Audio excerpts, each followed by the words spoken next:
అంగన్వాడీలను రోడ్డున పడవేసిన జగన్మోహన్ రెడ్డి ఆ పార్టీ నాయకులు రెచ్చగొట్టే విధంగా వివరించటం సరికాదు. నోజువేడు రాష్ట్రంలో అంగన్వాడీలను రోడ్డున పడేసిన ఘనత మాజీ సీఎం జగన్మోహన్ రెడ్డికి దక్కుతుందని ఏలూరు పార్లమెంట్ అంగన్వాడీ డ్వాక్రా మహిళా అధ్యక్షురాలు 25వ వార్డు కౌన్సిలర్ కొమ్మని విజయ విమర్శించారు.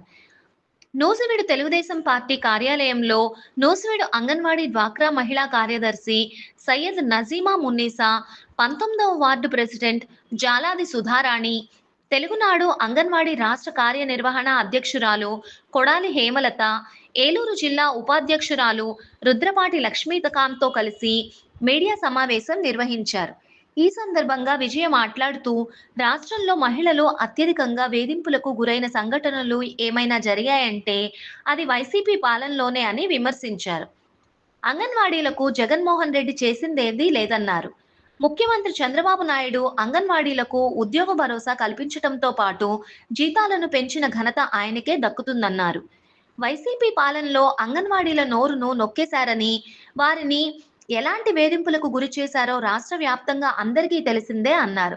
తెలుగునాడు అంగన్వాడీ రాష్ట్ర కార్యవర్గ అధ్యక్షురాలు కొడాలి హేమలత మాట్లాడుతూ, గత ప్రభుత్వంలో ఎలాంటి ఆదరణ లేని అంగన్వాడీలకు కూటమి ప్రభుత్వం అండగా ఉంటుందన్నారు. కానీ వైసీపీ నాయకుల మాటలు విని అంగన్వాడీలు నిరసనలు చేయటం, ప్రభుత్వానికి వ్యతిరేకంగా వ్యాఖ్యలు చేయటం మంచిది కాదని సూచించారు. ఆడపిల్లల్ని బయటికి తీసుకొచ్చినటువంటి పరిస్థితి జగన్మోహన్ రెడ్డిది. జగన్మోహన్ రెడ్డి గారు తెలంగాణలో కంటే నేను ఎక్కువ జీతాలు ఇస్తానన్నట్టు చెప్పినటువంటి జగన్మోహన్ రెడ్డి గారు 1000 రూపాయలు పెంచారు అంగన్వాడీ వాళ్ళకి. అంతకు మించి జీతం ఆయన ఈ 5 ఏళ్ల పరిపాలనలోనూ ఎప్పుడూ పెంచలేదు.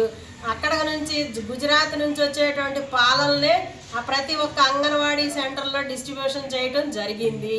అట్లాగే ఈ విధంగా జగన్మోహన్ రెడ్డి గారు ఆడపిల్లల మీద అంత అరాచకం అంత ఇదిగా చేసినటువంటి జగన్మోహన్ రెడ్డి గారు నాడు నేడు కింద ఉన్నటువంటి ప్రోగ్రామ్ స్కూల్స్ని డెవలప్ చేస్తాను అని చెప్పేసి కొన్ని కోట్ల వెచ్చించి వారి సొంత కాంట్రాక్టులకు అతను ఇచ్చినటువంటి పద్ధతి వైనం.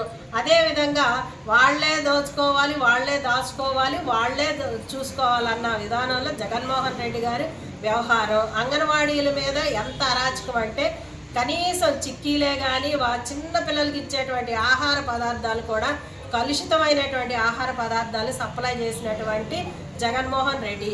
అలాగే చూస్తే ఒక నాణ్యత లేని విధంగా బియ్యం ఏంటి, చిక్కీలు ఏంటి, పురుగులు వచ్చినాయి, పాములు కూడా వచ్చినాయి ఖర్జూరాల్లో, ఎండు ఖర్జూరాల్లో.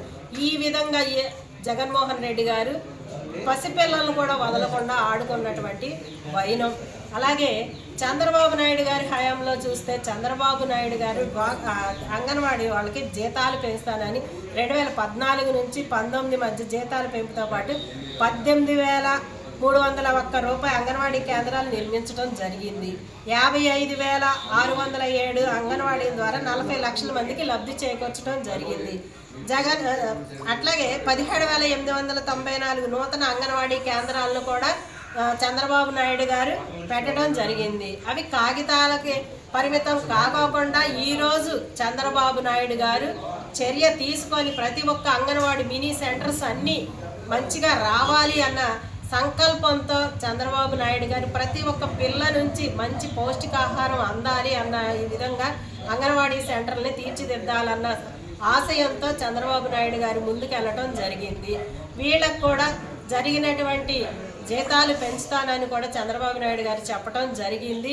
ఈ కూటమి ప్రభుత్వంలో ఇప్పటికీ అంగన్వాడీలకి ఎంతో ఆహ్లాదకరంగా ప్రతి ఒక్కటి వాళ్ళకి ప్రతి ఒక్క పథకం ప్రతి ఒక్క ఈ విధంగా అందే విధంగా గ్రాడ్యుటీ మట్టి ఖర్చులకు కూడా 15,000 ఇస్తానని చెప్పినటువంటి కూటమి ప్రభుత్వం. అంతకుముందు జగన్మోహన్ రెడ్డి ఎవరైనా చనిపోతే కూడా వాళ్ళకి ఇవ్వలేనటువంటి ప్రభుత్వం. దానికి దీనికి వ్యత్యాసాలు చూస్తే ఈరోజు కూటమి ప్రభుత్వంలో మనం చూసుకుంటే ఏదో అంత నాణ్యత కలిగిన ఈ ప్రభుత్వంలో మనం ఉన్నాము. సుభిక్షంగా ఉంది. చిన్నపిల్లలు కూడా మంచిగా ఆహారాన్ని తినగలుగుతున్నారు. అంతకుముందు పిల్లలకి చిక్కీల్లో వాటిల్లో చూస్తే పాలు కూడా ఇలా సాగిపోయినటువంటి వచ్చినటువంటి పాలు. ఇప్పుడు పిల్లలు అయితే సెంటర్స్కి వెళ్ళి మంచిగా ఆహారాన్ని తిని త్రాగటం జరుగుతుంది. చాలా ఆనందంగా ఉంది ఈ కూటమి ప్రభుత్వంలో. మనకి చంద్రబాబు నాయుడు గారు అంగన్వాడీ సెంటర్ని తీర్చిదిద్దాలని కోరుకుంటున్నాను. నమస్తే. మెదలకు ఎన్నో ఉన్నాయి, టీఏ బిల్స్ కానీ గ్యాస్ బిల్స్ కానీ అవన్నీ కట్ చేసేసిన ఏమీ చేయలేని మాట్లాడకుండా ఊరుకున్న 4 సంవత్సరాలు మాట్లాడకుండా ఊరుకున్న వాళ్ళు ఈరోజు ఏ హక్కుతో మాట్లాడగలుగుతున్నారు?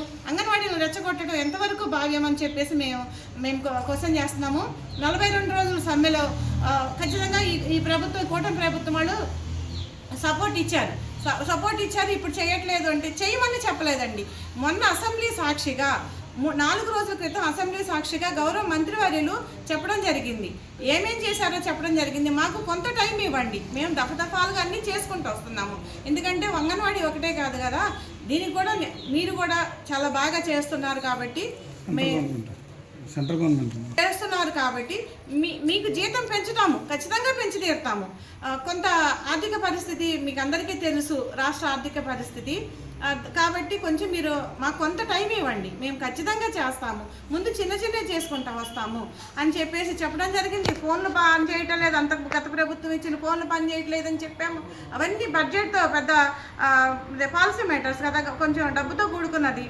కొంచెం నిదానంగా అన్నీ చేస్తామమ్మా, మాకు కొంత టైం ఇవ్వండి, ఎక్కువ టైం కాదు, 2-3 నెలల టైం ఇవ్వండి అని చెప్పేసి ఇదే సంఘాలకి మాతో పాటు కూర్చోబెట్టి మాట్లాడటం జరిగింది.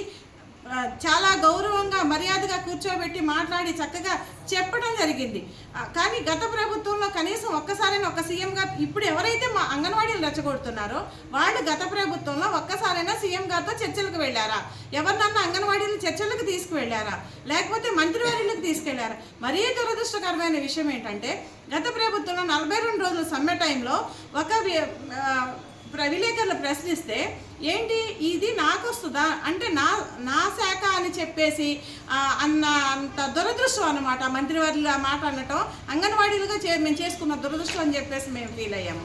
కాబట్టి అందరూ అంగన్వాడీ అక్క చెల్లెళ్ళందరూ విజ్ఞప్తితో ఆలోచించి మీరు ఏది మంచో ఏది చెడో మీకు అందరికీ తెలుసు. ఏ ప్రభుత్వంలో మన అంగన్వాడీలకి న్యాయం జరుగుతుంది, ఏ ప్రభుత్వంలో కష్టాలు పడ్డాము అనేది తెలుసు. 42 రోజుల సమ్మె కాలంలో 13 మంది చనిపోయారు. ఇప్పుడు అలాంటి పరిస్థితి రాకుండా అక్క చెల్లెళ్ళు సామరస్యంగా కూర్చుని సమస్యల్ని యూనియన్ల ద్వారా తీసుకెళ్ళి కూర్చోబెట్టి చర్చలో సాధించుకుందామని, మన సమస్యల్ని పరిష్కారం చేసుకుందామని, మన కోరికలు సాధించుకుందామని, ఎవరు ప్రలోభాలకి లొంగిపోవద్దని చెప్పేసి మేము అందరికీ రిక్వెస్ట్ చేస్తున్నాం. Thank you.